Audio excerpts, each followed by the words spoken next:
ராகம் இந்தோலம் தாளம் ஆதி பல்லவி. காண 10,000 கண்கள் வேண்டும். குருநாதரின் தினசரி பூஜையை காண 10,000 கண்கள் வேண்டும். வெள்ளியினால் பூஜை மண்டபம் அமைத்து சொர்ணத்தினால் அதில் ஊஞ்சலை கட்டி சந்தனமேருவில் சக்தியை அழைத்து சந்திரமௌலீஸ்வரரை பக்கத்தில் வைப்பதை காண 10,000 கண்கள் வேண்டும்.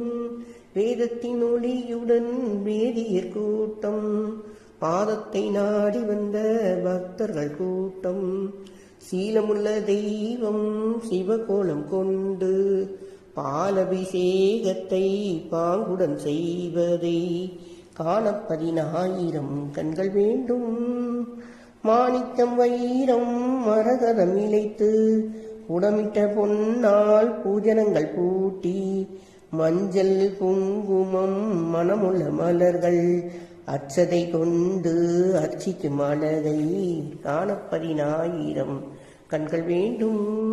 வில்வத்தால் அர்ச்சனை வேதத்தின் பின்னணி, குவலயம் காத்திட குங்கும அர்ச்சனை, சர்க்கரை பொங்கலும் பலவித அன்னமும் விதவிதமாகவே அன்னைக்கு அளிப்பதை காண 10,000 கண்கள் வேண்டும்.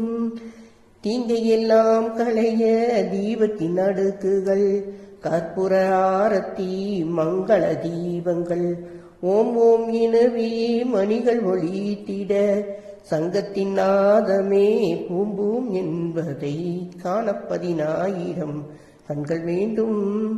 தாமரை கையால் தங்க குடை எடுத்து சாமரம் வீசிட சாமகானம் ஒளித்திட, மாணிக்க வீணையை மாதேவர் வாசித்து மாதாவின் மடியினில் பணிவுடன் வைப்பதை காண 10,000 கண்கள் வேண்டும். பிரதட்சிணம் செய்து பூஜையை முடித்து தியானத்தில் ஆழ்ந்து தன்மயமாகி தன்னலம் மறந்து பிறநலம் வேண்டி தெய்வத்தை தெய்வமே வணங்கிடும் கோலத்தை காண 10,000 கண்கள் வேண்டும். காண 10,000 கண்கள் வேண்டும்.